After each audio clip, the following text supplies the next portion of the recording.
Good morning. It is bright and early on August the 30th, 2021, and I just wanted to provide our students, our team members, and the Hall County community with an update on our COVID situation here in the Hall County School District.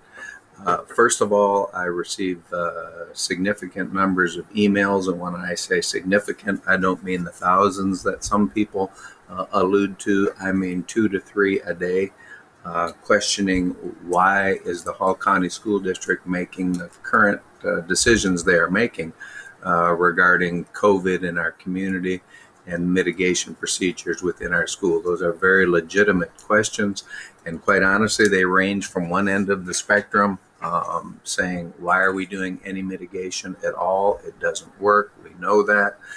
To the other end of the spectrum, which would say, why aren't we masking, or even why aren't we doing online school? We know that we have to do that in order to protect students, and quite honestly, we don't land at either one of those extremes. But people do ask the question, what is the data that your school district is using to make these decisions? Why do we see a change from what the mitigation strategies were last year? And we have said it over and over again, but I just wanted to take this opportunity to give our rationale for why your Hall County School District is right where they are this morning, and that we feel fairly settled in where we are, and we think that it is a reasonable data-based approach. First of all, we have 18 months of experience dealing with COVID and trying to mitigate the effects of COVID with over 31,000 people. We have masked, we have hand washed, we have watched traffic patterns, we've limited the number of people in indoor and outdoor events, and quite honestly, we had a fairly successful run of dealing with COVID last year. Couple that with the fact that we just had our first mask-free experience in almost a year and a half, summer 2021. Not only did we not see much COVID spread amongst our students in the summer experiences, as a father, let me tell you, it was so refreshing to get back into our schools and see students being able to be children again, actually enjoying the school experience, adults saying, I just forgot how joyful it could be to be in school and to see these smiling faces and to have the kind of interactions that we're having. So individuals who are of the mindset that masking does not affect school outcomes, does not affect emotional wellness, your school district just believes that it does. Also, one of the reasons we believe it does is that we ask the families who attend our schools whether or not those mitigation practices had an effect regarding emotional wellness on our family's own children. 46% of our families said yes, it did. It had a negative or an extremely negative effect on our students' emotional wellness. To be fair, 20% of you, almost 21% of you, said that mitigation practices actually had a positive effect on your students' emotional wellness. But by a margin of over 2 to 1, our 30,000 families said mitigation had a significantly negative effect on the children in our house, and so we take that to heart. Also, our achievement data, Hall County achievement data, is no different than national data, but it ought to be something that makes us stand up and realize that we will be writing about this generation of children, particularly our poverty children, for decades. We have seen dramatic decreases in literacy rates and numeracy rates. We believe that we have lost somewhere between 40 and 70 students.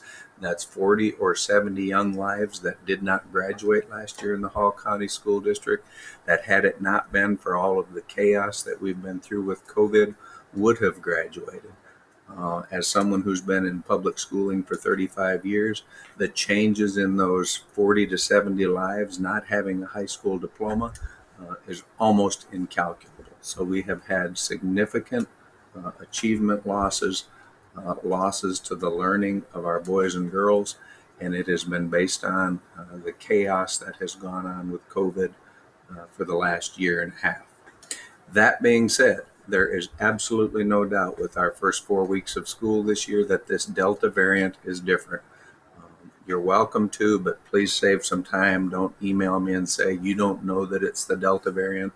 We know that it's the Delta variant. At a statewide level, the testing that is done on the samples that have been collected suggests that perhaps 98% of the COVID in our state now is the Delta variant, and the Delta variant is behaving differently and is continuing to be, as we suspected, much more contagious than the variants that we dealt with last year.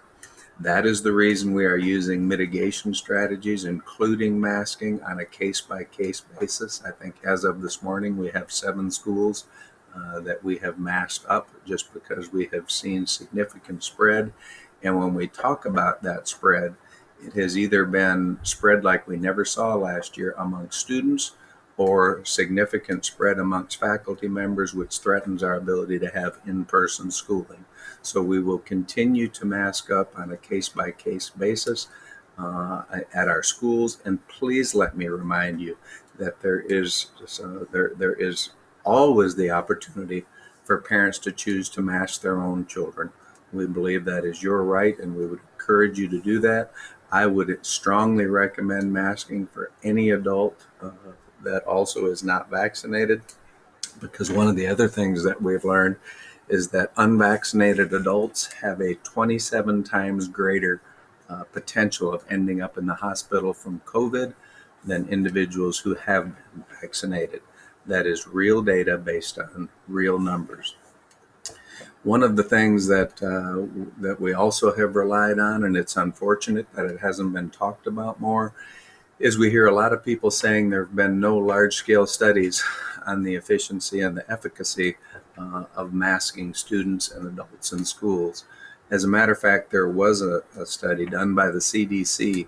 It was published in May, and if you heard about it, you were unusual because it was not very widely published.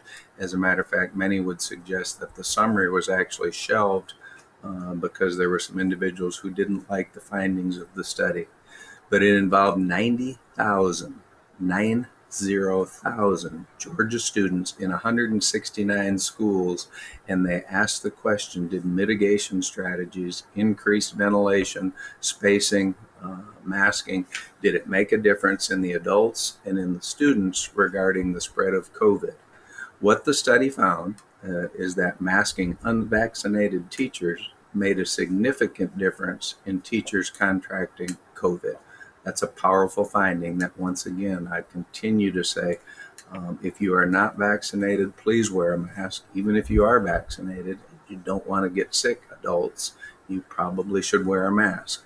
But number two, what the study did show, and again, I think it's unfortunate that we haven't heard about this, was that in these 169 elementary schools involving 90,000 Georgia students, what the study found was that there was no statistically significant benefit from those mitigation strategies, including masking.